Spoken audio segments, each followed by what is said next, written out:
Hello and welcome back to Tricolor Gaming with me, Fletcher, and welcome to another park tour. And today I'm going to be going around my most recently finished park, that is the new San Diego Lagoon Park.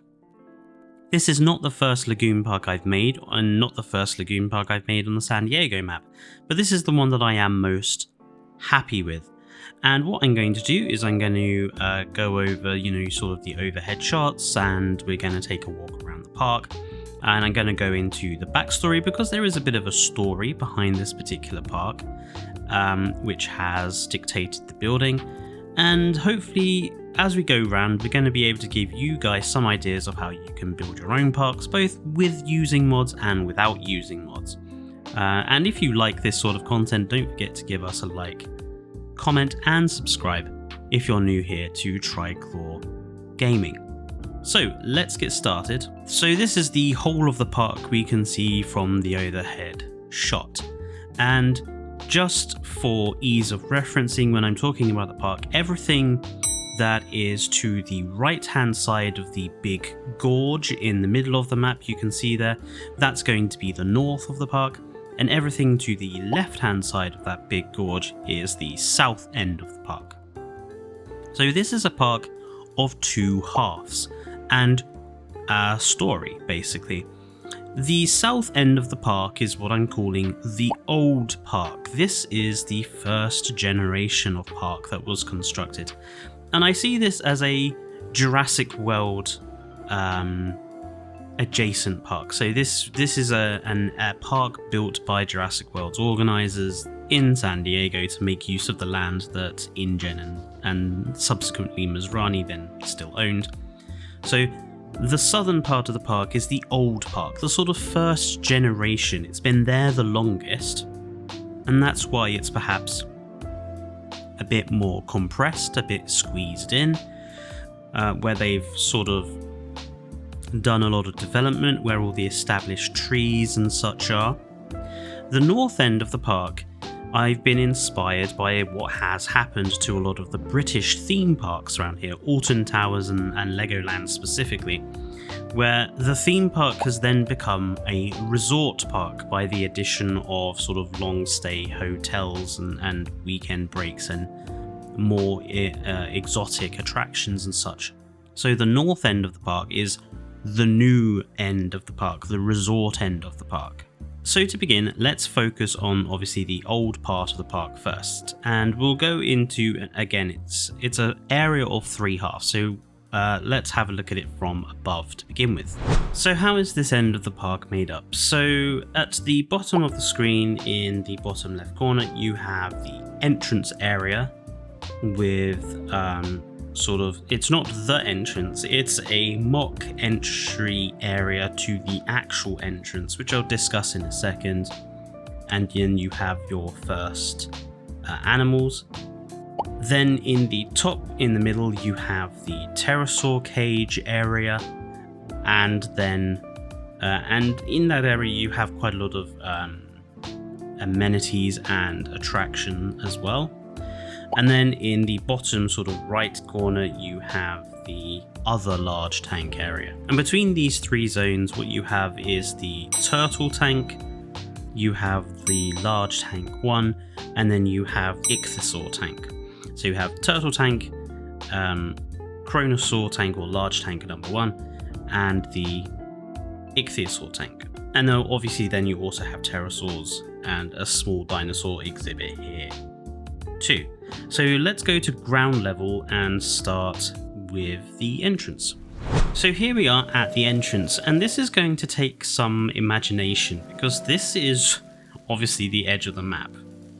But this is where I would expect you'd have like the car park or the underground subway access to the park. This is the entrance to the land that the park is on. So you have the classic Jurassic World gates under this rock feature, and then you'd go into the park, and this is the entry plaza basically. This is what guests are going to see as they enter into the park for the first time.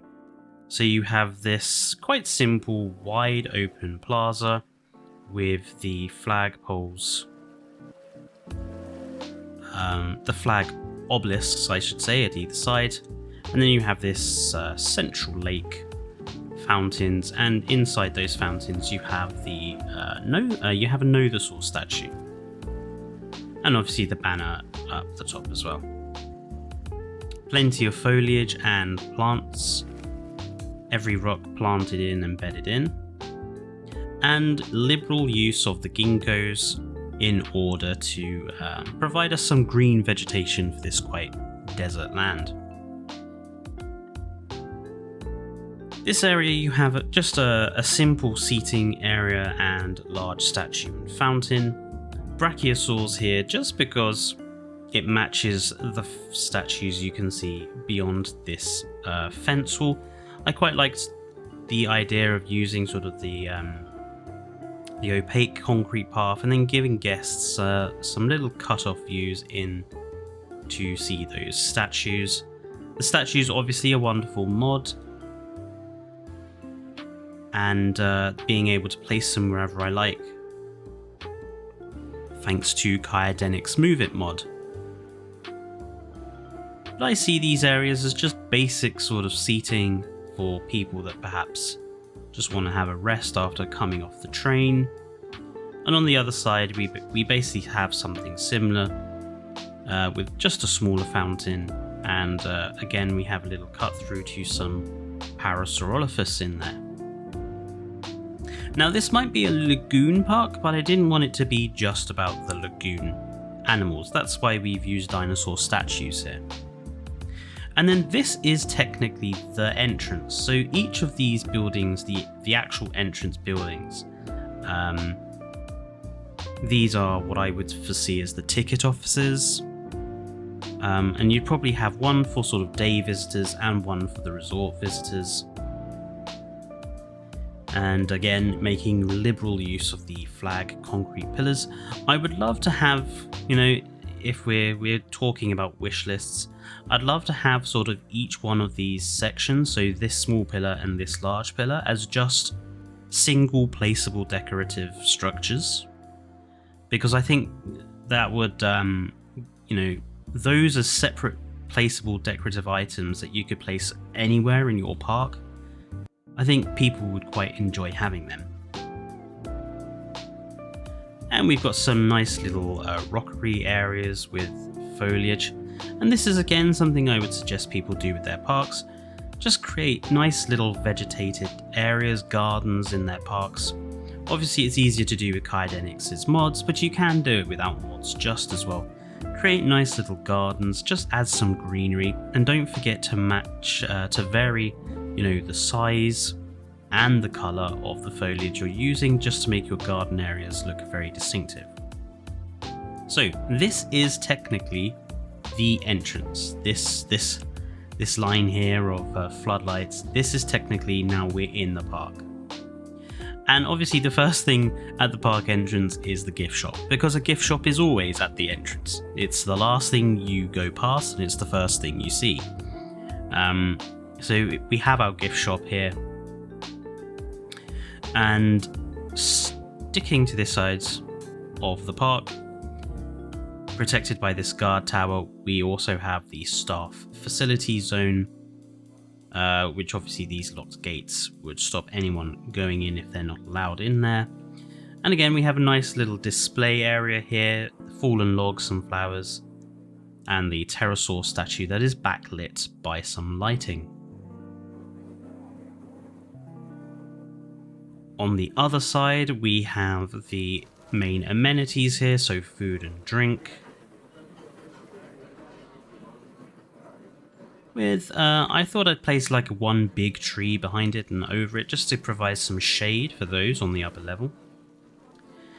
And in the center of this area, this is basically the Archelon tank sort of route.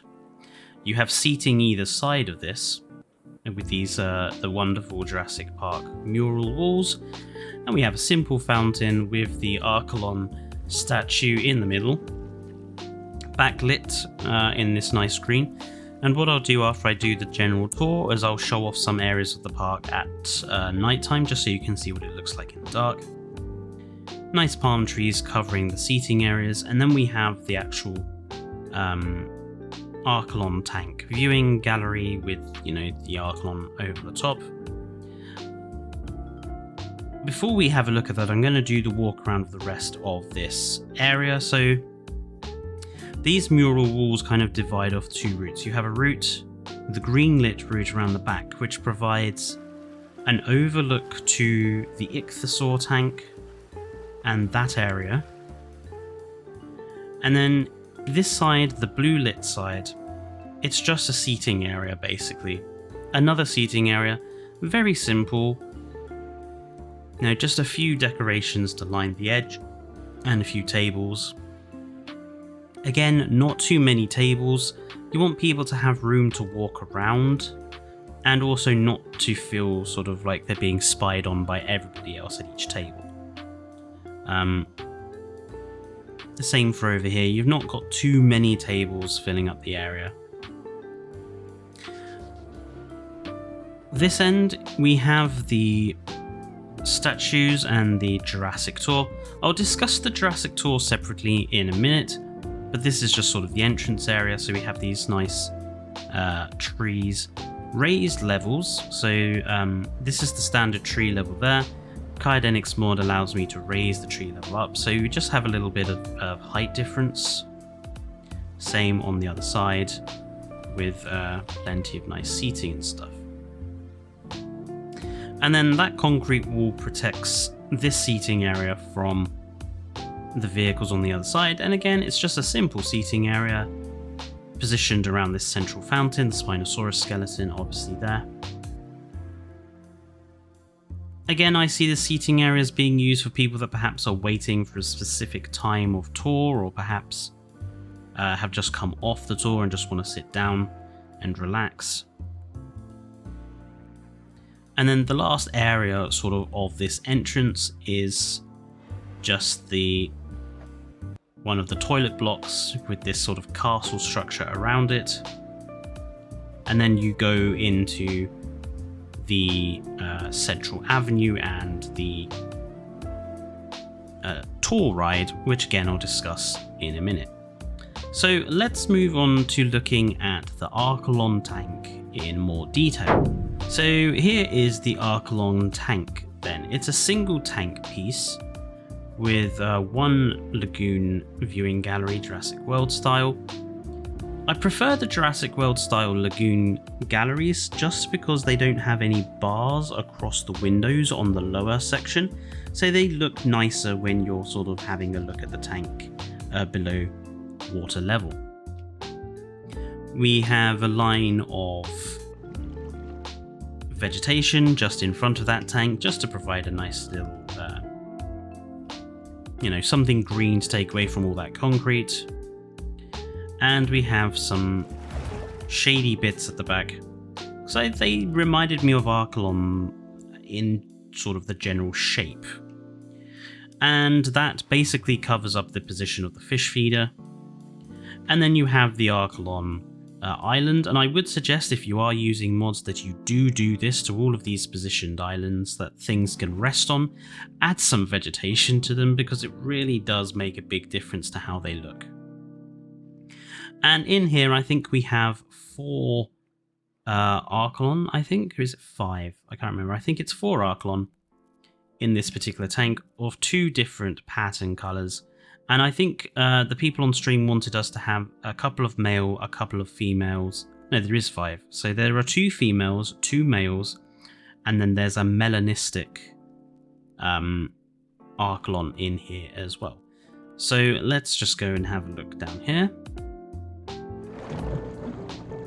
So these are our males, the blue and red striped Archelon. I believe this is our female pattern, sort of the blue shell and the black stripes, less vibrant than the males, obviously. And then we have our melanistic Archelon, which is just black, basically, because that's what melanistic means. And you can see also under here that we've given them a few little patches of coral, especially around the support for this rock, because it's very ugly otherwise. We've just given them a simple coral reef sort of environment. And you can see that sort of 5 Archelon in a single lagoon tank, it does work. It doesn't look too cramped for them. Maybe sort of 3 would probably work maybe even better, but 5 is doable. It doesn't look overly full, and yeah, I'm quite happy with how this tank came out. So let's continue from the ground level, and let's go past the Archelon tank, past the toilet.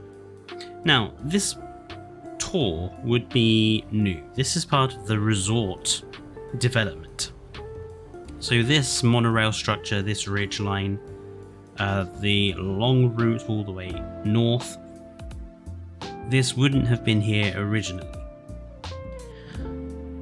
But let's cross over to the other side of the park. And this is the entranceway to sort of the pterosaur cage and the what I've termed the castle tank.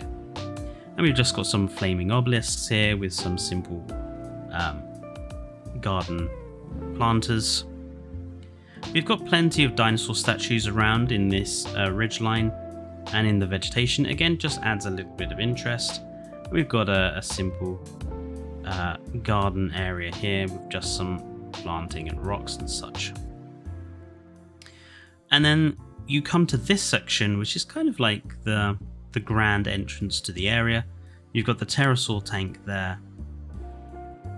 Pterosaur tank, you've got the pterosaur cage there. And then this large lake is again full of different animal statues. So we have a couple of baryonyx here.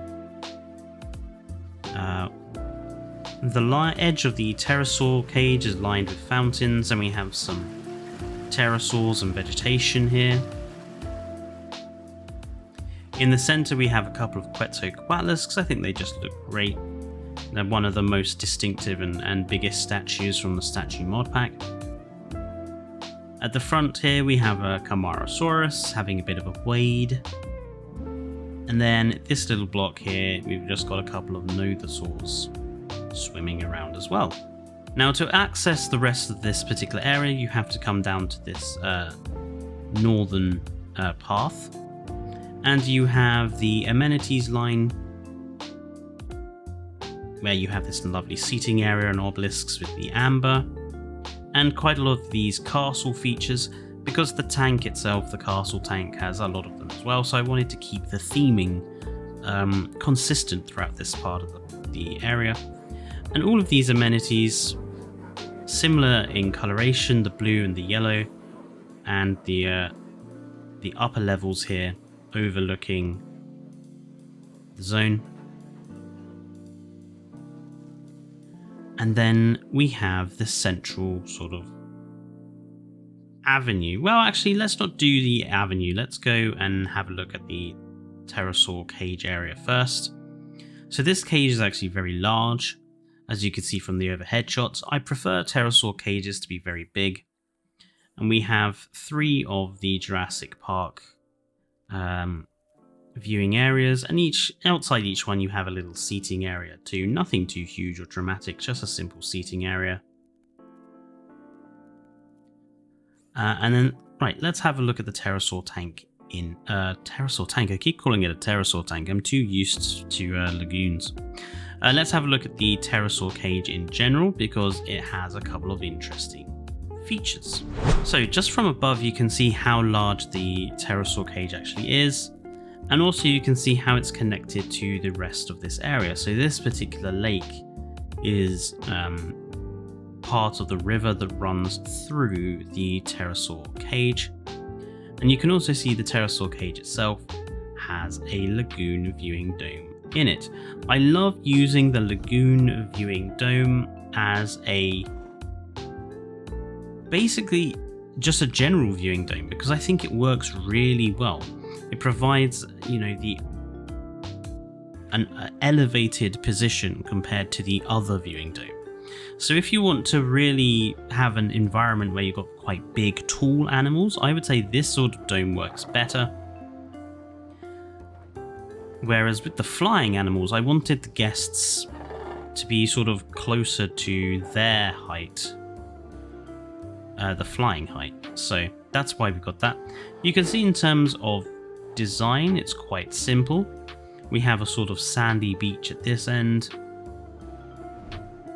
We have a central island here, quite ferny, with again a couple of castle sections that I wanted to add just to keep that sort of castle theming going.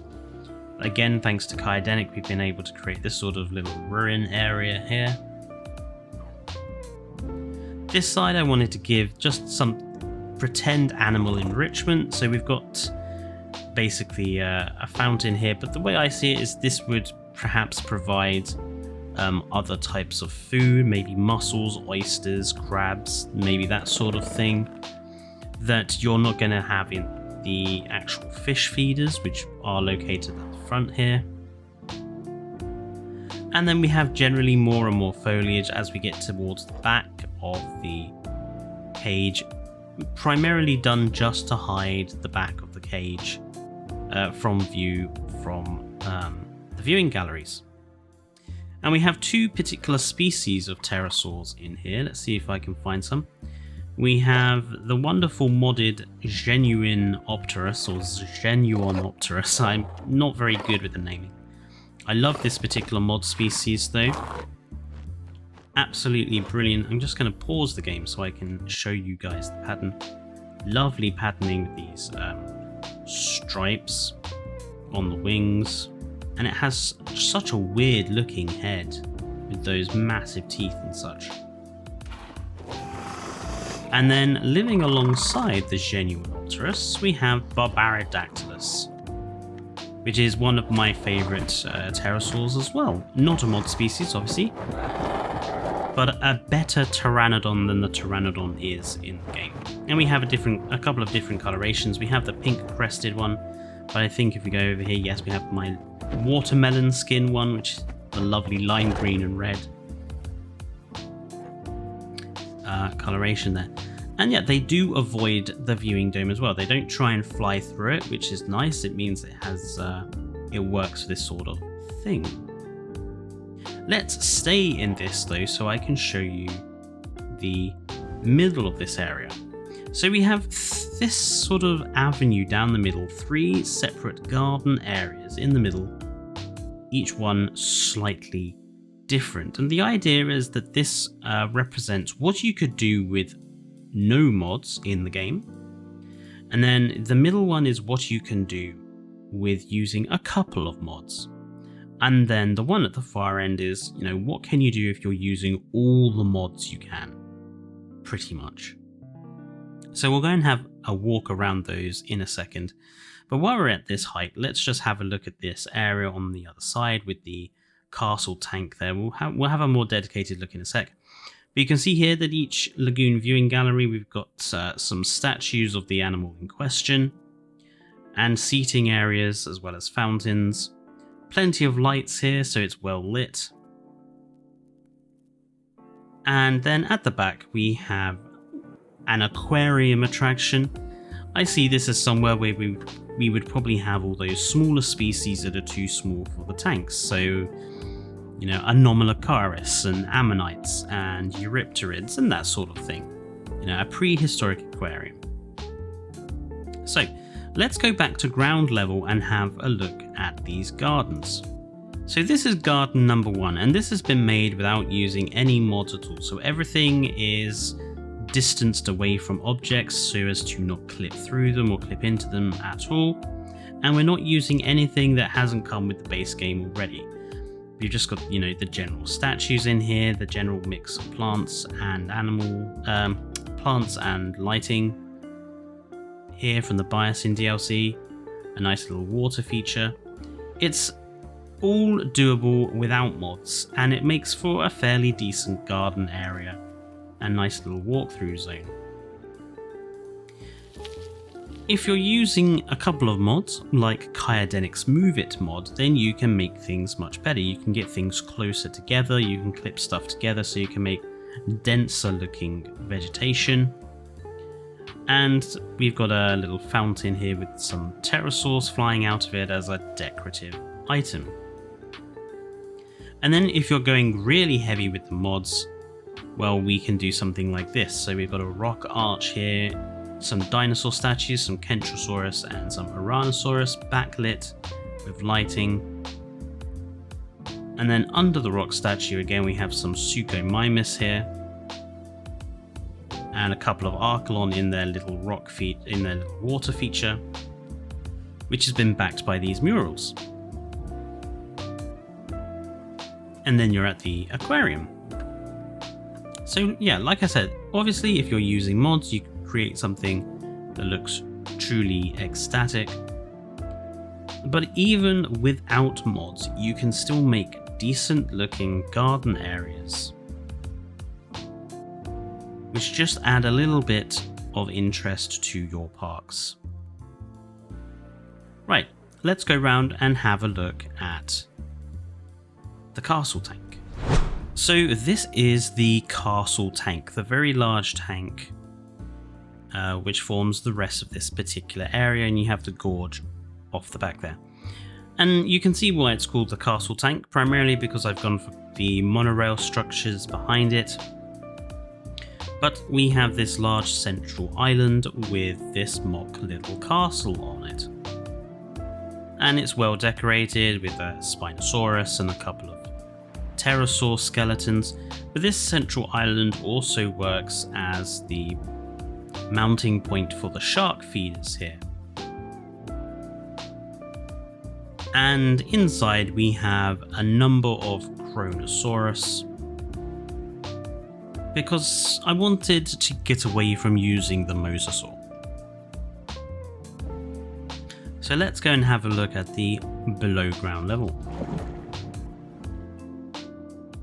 We missed the Kronosaur doing his jump there. So the Kronosaurs, there are multiple Kronosaurs in here of multiple different colorations.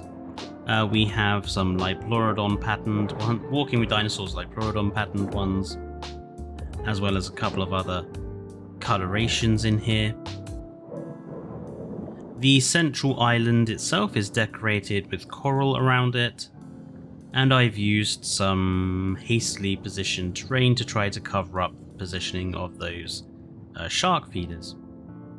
And then some of these smaller patches of coral, we have elements of castle structures positioned around them, again to keep with that theme. Just because I wanted to sort of be really good with the theming for this particular park. So yeah, all got some nice little inspired decorative zones. It was important to me to make sure the lagoons were big enough for each animal again. So it's why this tank is easily big enough for a lot more Kronosaurus than this. But 5 with different skins, in my opinion, doesn't look too overfilled. Gives them plenty of space, stops the social animation from playing so often that it becomes not very interesting. I do really love this coloration, the blues on that one, and the yellow turmeric skin, obviously. And yeah, just a nice decorative tank for these guys. You gonna do a jump for us? Nope, I guess not. And the fountains at the back, so my sort of, oh there we go, my sort of mind lore for the fountains at the back there. These are part of the water filtration system, and you'll see these in a lot of the lagoons I make. These are filtering the water, because that's an important part of any sort of aquarium based system, is that you need to filter the water supply to keep it oxygenated, to make sure it doesn't become full of algae, that sort of thing. So yeah, and obviously some liberal use of the obelisks, the concrete towers, again for that sort of castle feel. So back to ground level, and we'll go past the toilet block and have a look at the other section for the old park, being the ichthyosaur tank area. So again, we have use of these flaming obelisks and manually placed plants just to bed them in. And we have a nice little display wall here, coloured the yellow and the blue. And then past this we have an area route down further to this rest of this particular area.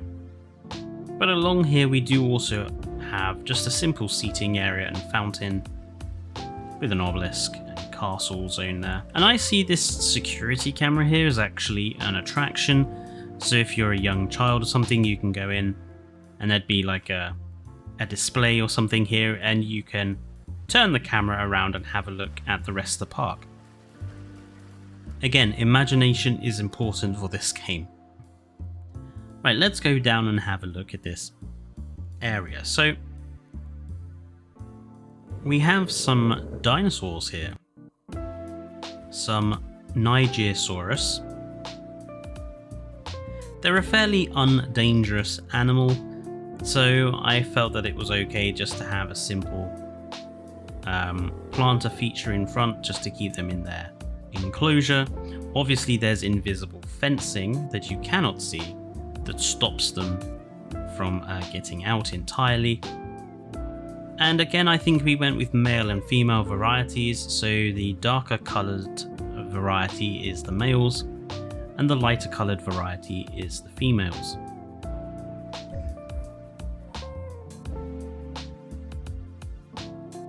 It's a very simple enclosure, nothing overly special. Then we have this seating area here, next to this big ichthyosaur display with these statues.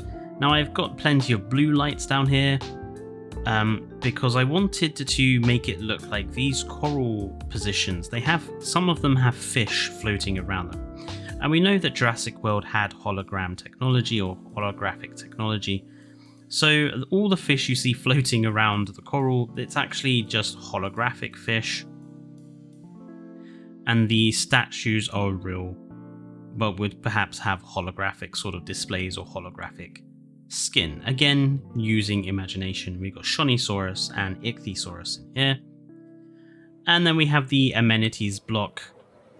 So we have food, drink, and shopping, all connected in one sort of group area, just to keep it nice and tight.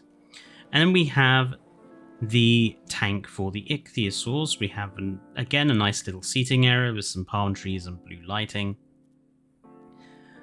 This leads to the viewing dome that is inside the tank. And then we have some galleries from the lagoons positioned so that we can have a look at them. So let's go inside if we can. There we go. So this is one view from one of the promenades, shall we say, and we can see there those wonderful orca-like Shonisaurus.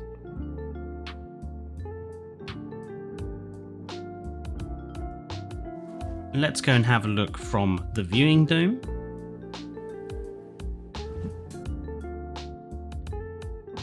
So nothing on that side or that side.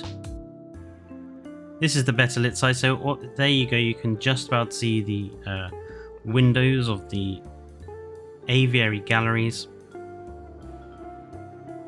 This is positioned at the sort of back of the enclosure. Let's use the capture mode because it will probably give you a better idea of what the tank looks like. So again, we have plenty of water filtration here, just using some black coastal rocks, which is the theme we went for this particular lagoon, a sort of coastal theme lagoon.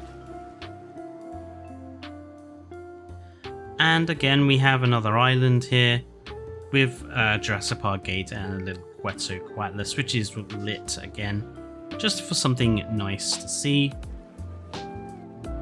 And liberal use of the flag towers again on top of the promenades. I find that these work really well. as lagoon galleries. And I wish Frontier would give us actual something like this that everybody can use.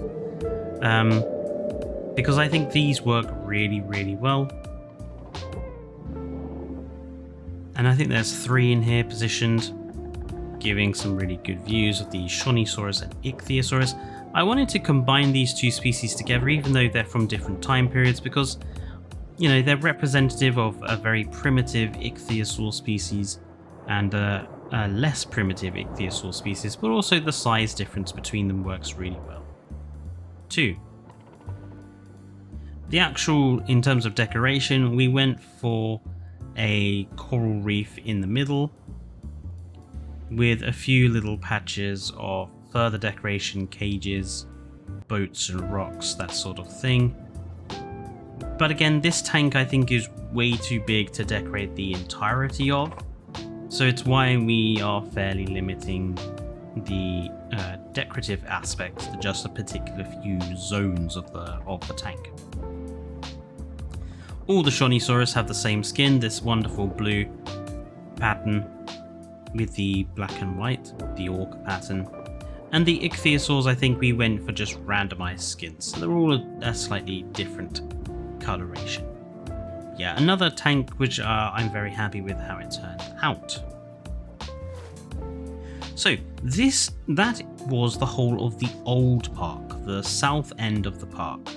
So in my little story for the park, what then happens? Well, Jurassic World becoming more popular. Let's assume Jurassic World doesn't fail miserably because of the Indominus Rex.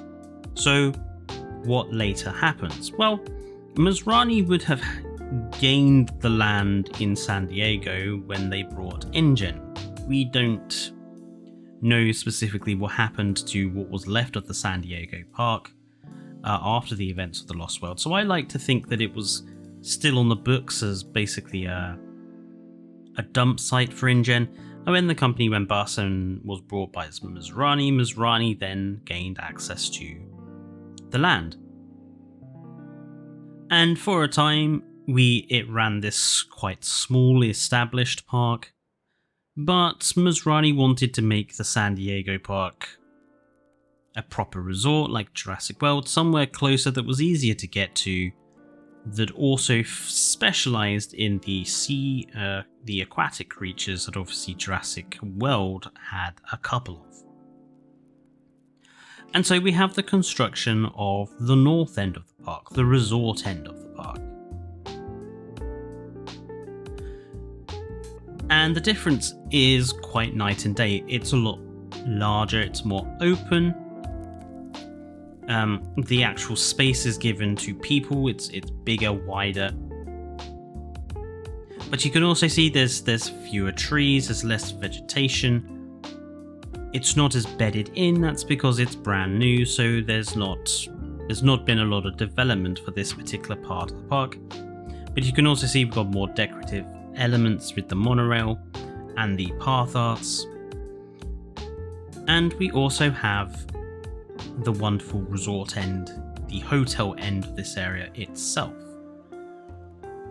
where we have the San Diego Amphitheater, which has been built further into this sort of figure of 8 shaped zone. And you have 2 dinosaur exhibits flanking it to provide it something worthwhile to actually go and stay at the resort. Now obviously connecting the 2 ends of the park we have this central avenue, and these tour jeeps or tour trucks, these are not really tour trucks, these are transport. So for people and their luggage, they hop in and they get a slow drive where they can see all of the park either side, and it goes all the way up down the central avenue to the station at the resort end, which is all nicely decorated, and we'll get to that. Well, actually, let's start at this part of the resort area.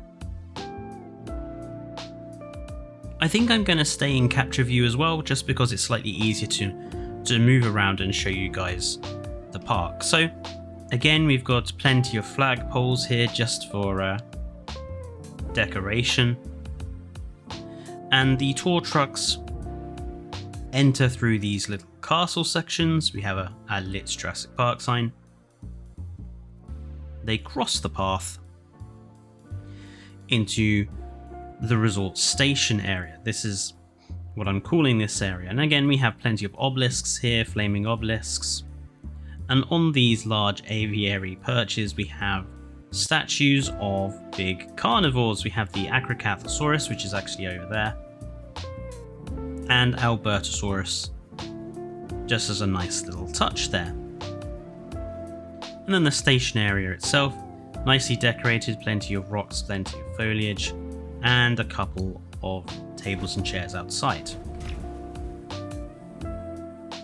Now, around the outside of the amphitheatre itself, we have large garden sections. So these fountain sections are decorated for herbivores. So we've got some Huangosaurus in here, some Crichtonsaurus in here, and Gigant Spinosaurus in here, Nodosaurus. It's some smaller species of herbivores. And again, it's all nicely backed by this foliage and water features. And then the path continues around the side, and then we have the promenades that overlook the carnivore enclosure down there, which we'll talk about in a minute. Amenities, food, drink, toilets. Again, some planted areas. Very simple gap filling exercise here, just to make it look a little less bland. And then we have the first sets of hotels. We've got more flaming obelisks, obviously. The first sets of hotels, these are two small hotels with a nice little amber display in the middle. And we have basically the Novosaur Hotel, so called because it has the Novosaur in the pool, and that overlooks the amphitheatre, the seating area at the back of the park, and the avenue. And then this hotel is the Archelon Hotel, so called because it has the Archelon in the tank, and it just overlooks a bit of the carnivore enclosure, but also gives you a nice view of the bay and the city beyond. This is the back of the park, and again, it's a nice seating area, gives you a nice overlook of the bay there and the ocean. And then we have this little display, Dominion reference there. We have this nice little display of a T-Rex smashing up some stuff as a little reference to the San Diego incident. And then going further along, back around the other side, we have a larger hotel. And this is the Brachiosaur Overlook Hotel, which overlooks the Brachiosaur enclosure. And again, this would be the more expensive hotel, the one which you're paying more money to stay in, but you do have that wonderful view of the herbivore enclosure down below. And the same thing on this side as we had on the other: amenities, promenade, garden areas. The only main difference is the fountain zone here is dedicated to carnivores. So we have velociraptors, a pack of velociraptors fighting there. We have pyroraptors and a baryonyx. And then you're back to the station. The main attraction for this zone is obviously the Dunkleosteus tank. Now, the Dunkleosteus tank here, positioned inside these two amphitheatre sections. The amphitheatre, I would also suggest, is a hotel in itself. So you've got the flanking hotels. Perhaps these are the more expensive properties. And then perhaps the amphitheatre itself offer hotel rooms that are for bigger groups, like family groups or just larger groups of individuals.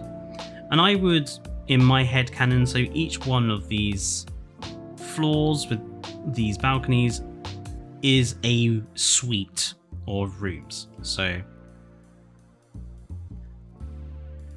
maybe you've got family groups or larger groups in each section. And like I say, they overlook the Dunkleosteus tank. This central log here, I imagine as a bridge that joins both sides of the hotel together. Hello, Dunk. And you'd obviously walk across it, seeing the Dunkleosteus below. In my headcanon, this would be transparently floored. It would have a glass floor so that you could view directly beneath you and see, hello Dunk, the Dunkleosteus directly below. Each side has a shark feeder so that you can see the Dunkleosteus hunt. Pretty identical. And then inside. And again, in my headcanon, the beneath of the hotels, you would have viewing galleries like you have in aquariums, just, panoramic window displays, so you can see the Dunkleosteus under the waterline as well. And the Dunkleosteus have a slight volcanic tank. We have a line of bubbles and volcanic fissures that join the two shark feeders together. The Dunkleosteus, because they're the big attraction for the resort area, each of these Dunkleosteus actually has names. So each of these Dunkleosteus, they have names. So we've got a Dunk Truck, we have Chonkleosteus, we have USS Dunkle, and we have Dunkula, which suits the Halloween theme, I suppose. But they are named because obviously we want these guys to be the big ticket items, and they all have different skins as well, so that they can be identified by the guests staying in the park. And obviously, in order to cover up some of the, shall we say, dirtier edges of the park's construction, plenty of rocks have been placed as well as trees, just to sort of cover up the untidy edges of where everything is clipped together, essentially. But I think overall it looks really good. I'm really happy with how this turned out.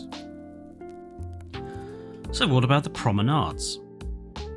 So I've used the Jurassic World galleries from the aviary for these promenade sections, and there's an important reason for this. They're open air. I think this is a terrible design for an aviary viewing gallery, but for something like this, I love the idea. It naturally air conditions itself, firstly, so by having the open sides and the sea breeze is literally blowing down the length of these promenades, so they're naturally air conditioning themselves, which is good. So this is actually 3 enclosures in one, and we have 3 different sort of biomes as well. This frontal zone next to the promenade galleries is the Acrocanthosaurus mangrove biome exhibit. We have 2 Acrocanthosaurus in here, a male and a female. There's our male and there's our female. And we have a sort of mock mangrove swamp exhibit. We don't have dedicated mangrove trees, so what I've done is I've used these big multi-limb trees from the Mediterranean biome, sunk a few of them down into the ground. They make a passable mangrove tree, I think. And we have plenty of water here for that particular exhibit. Then on the back side, we have some Deinonychus, because the Deinonychus doesn't really get very much love, I find. And they've got a bit more of a proper desert sort of enclosure with this central dune and again some castle sections just for a bit of interest. And then at this end of the enclosure, it's a bit more forested, and we have some Albertosaurus in here. Again, different colours of Albertosaurus. 3 different skin types, again just for identification purposes. And then you have the other large lagoon area backing onto it, but we'll talk about that in a second. And then you have another of these lagoon biodomes, which would give you great vision across all 3 of the separate enclosures.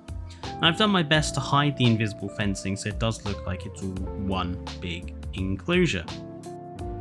So yeah, that's the carnivore side. And if we fly to the other side, we have the herbivore side. This one is not divided into 3, it's just one big enclosure. We have a large central water mass, again the viewing dome there.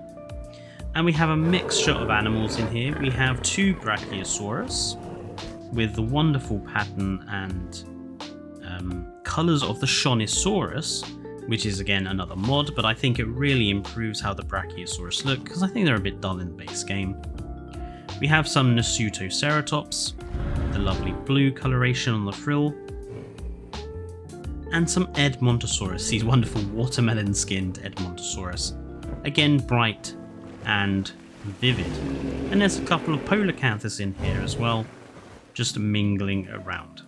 So 4 different species, not too packed. Some water filtration and obelisks there, just covering up a little back area where the invisible fence is perhaps a little too visible for my liking. A mixture of foliage types and colour, just to make it look less green, really does help in my opinion to boost how your enclosures look. And yeah, and then that backs on to another lagoon area, and you can see here actually how I've done it. We've got a big terrain height difference, and then we've used the concrete path to make it look like there's a concrete lining to the landmass. And we've done it on both sides. If I go and have a look at the other side, you can see here I've done the same thing. A big height difference, fencing, and then concrete lining, just to give that appearance of similar to modern zoos, how they do concrete lined edges to their dangerous animals. Now, heading back away from the amphitheatres, we have the two new lagoon areas. Let's start with this one first. And again, very simple. The flaming obelisks, simple planting. But not all the plants have had a chance to grow. That's why there's a couple of bare patches. We have some simple seating on this area with the mini golf course. This central tank, again a single tank piece, is actually a path art display in the shape of a clamshell, as you can see. And again, a simple seating area around the lagoon viewing gallery. This area up here gives just a different view of the carnivore enclosure, and I thought it was important that there was an alternative way of viewing them, perhaps if you're not staying at the resort. So this viewing tower gives you a reasonable view of at least the Albertosaurus exhibit. And then we have the larger of the 2 tanks in this section. Again, a nice simple amenities area here with plenty of seating. All the sort of amenities and shops you'd need for your guests. And seating and such around the lagoon viewing areas as well. Now, let's start with this first lagoon here, which is marked just by the concrete flag pillars. It looks a bit bare, but again, the way I see it is this is sort of the first stage of its building, and then from here there would be more construction for this particular area of the park. And we just have some plesiosaurs in here. Probably fresh from Jurassic World itself, because we know Plesiosaurus was at Jurassic World. So these are probably shipped in directly from Jurassic World itself. And I've given them a bit of a castle ruin as a decorative display for the bottom of their parks. Yeah, for the bottom of the tank, sorry. Not too many plesiosaurs in here, just 4 I think. Doesn't overfill the tank. Gives them plenty of space to move around. Simple display. The other tank is the more impressive tank. This is the glow in the dark tank. And we have Nothosaurs and Styxosaurus in here. The Nothosaurs obviously need their land to sleep on, so 2 islands again, decorated with vegetation. And underneath, we have another coral reef-like exhibit that joins the 2 island land masses together. And we have the Styxosaurus in here. And I think there's a total of 8 Nothosaurs and 6 Styxosaurs or something along those lines. And yeah, in the dark, obviously this is all very well lit up, so I will show you how that looks at the end of this tour in a bit. But yeah, this is the glow-in-the-dark tank. They all get along perfectly well. And then on the other side, we have the very big, massive tank. This is the main plesiosaur tank. Again, we have a nice decorative entrance zone, plenty of obelisks, pillars, planters, seating areas. And then each side of this is identical, so we have this monorail gantry construction. And I wanted this to have quite a Roman feel. It's what I was going for, so the use of the monorail sections was important for that, as well as the obelisk pieces. We have this large central island, which is home to a couple of different statues. We've got some brachiosaurs here, a T-Rex here, and I think there might be something on the yep, a Quetzalcoatlus on the other side. And then we have this cut-off in the middle where you have access to the lagoon viewing domes that are underneath each of these, in each of these parts of the lagoon tank. And then a simple seating area as well. And inside, again, it's too big to competently do decoration over the whole thing. So basically everything that's placed in here has some coral around it, the viewing domes, the floating islands, as you can see. And this is just for Attenborosaurus, Ichthyosaurus, and Elasmosaurus in here. So it's basically a plesiosaur tank with a few additional ichthyosaurs. You could probably get away with having a lot more a lot more aquatic animals in this tank, but again, I didn't want to overfill it. Give the animals plenty of space to have their own territories, their own environments. And yeah, a simple tank design. Fills a lot of the space. I kind of like this sort of the 2 long sides with the central block in the middle for, you know, viewing towers, galleries, access to stuff, whatever. I think it works quite well. Yeah, I think it looks pretty good. And there's nothing that much that's exotic about this area, apart from perhaps the monorail gallery, monorail gantries. And we have some simple amenities at this area of the park, and everything that has upstairs seating overlooks the herbivore enclosure, so they have something nice to look at while they're having whatever they're eating. I think this is waffles, we've got salad, vegan, and drinks here. So they've all got a nice view while they're drinking of the herbivore enclosures. And yeah, that is basically the park. It's a bit of a whirlwind tour.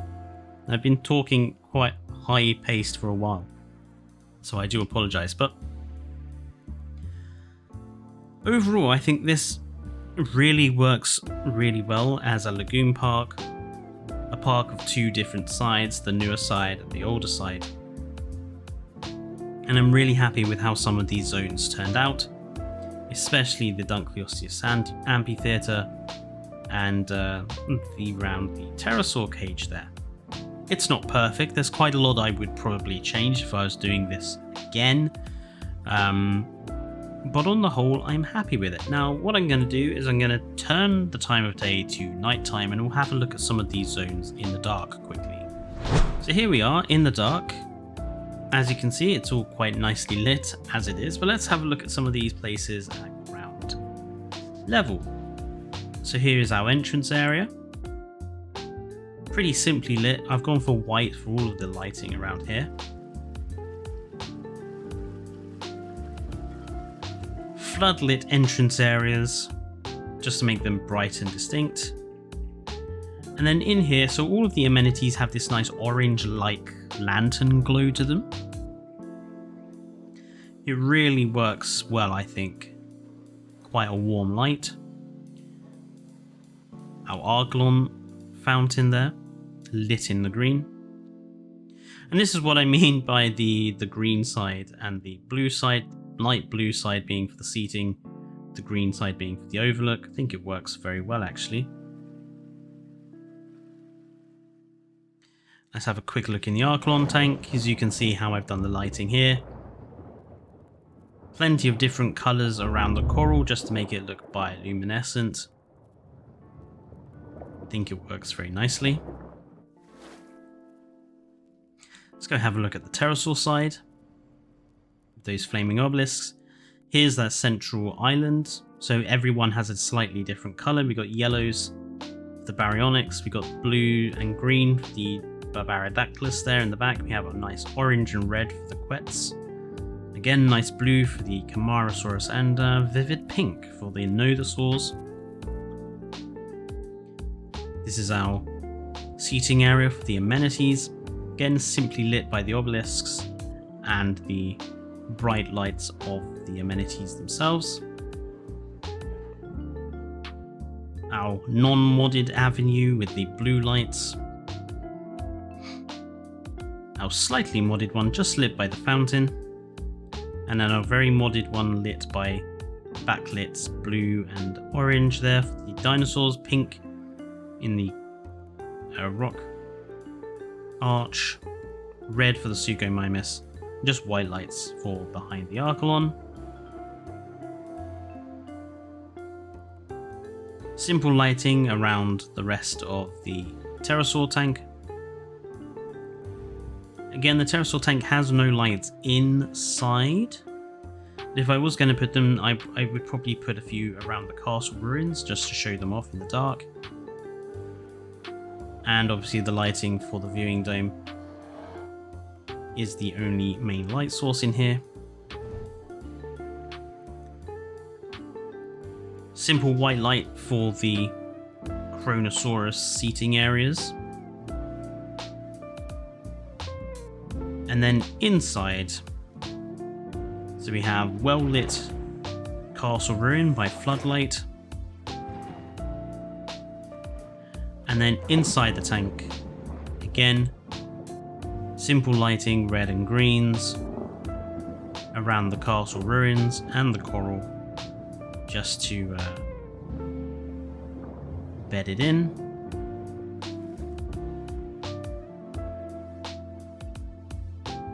Let's have a look at the amphitheatre area first. So we have all the wonderful lighting around here by the obelisks, fountains, the amenity and promenade avenues, well lit with the lantern coloured orange.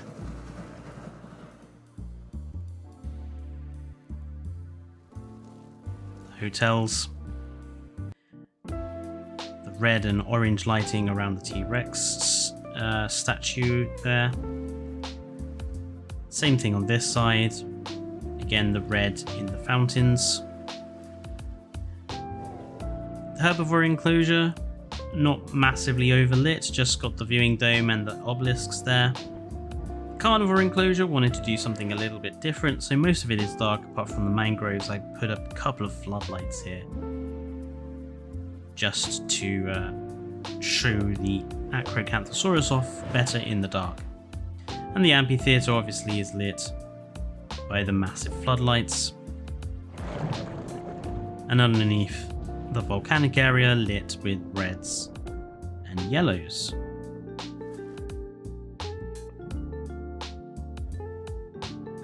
The large plesiosaur lagoon. Nothing too overly complicated or special about the lighting here, just very simple.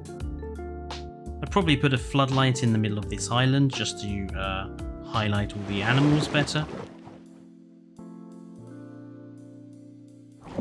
Underneath again the coral lit red and yellows in here. I wanted to go for something that was a little creepy. And then the final area of the park again. The nice oranges there of the amenities, simple lighting all over. Inside the plesiosaur tank, coral lit and the castle ruins lit.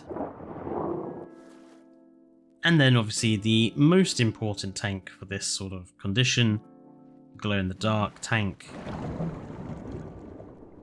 And here we have those wonderful Styxosaurus that really do match the coral colours and the Nothosaurs among them as well, matching a couple of the Styxosaurus in their colours. Works really well together, I think, these two species and the glow-in-the-dark nature. Yeah, brilliant. So that was the whole whirlwind tour of my Lagoon Park. I'm sorry if I was talking quite fast. I just wanted to get through the whole thing and not spend too long going around the park, but I think the video is still going to be pretty long, as they always are. Yeah, I'm really happy with how this park came out, and I hope there's a few features here that you see that you would like to use in your own parks, whether it's something that you're not using mods for, like building big nice looking lagoon tanks, or making decorative entrance areas, or even how to lay out a park and give your park a bit of a backstory. But also, if you are using mods, how you can make better use of those floating islands we now have, and how you can use lighting to show stuff off better, and how you can phase buildings into each other to make even more elaborate, amazing attractions.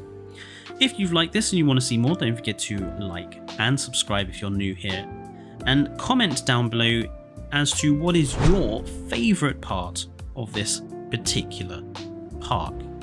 Don't forget to join us on streams for more park building live with me, where you can influence how I build my parks and what animals we use in the skins and such. So until our next stream and next video, stay safe and goodbye.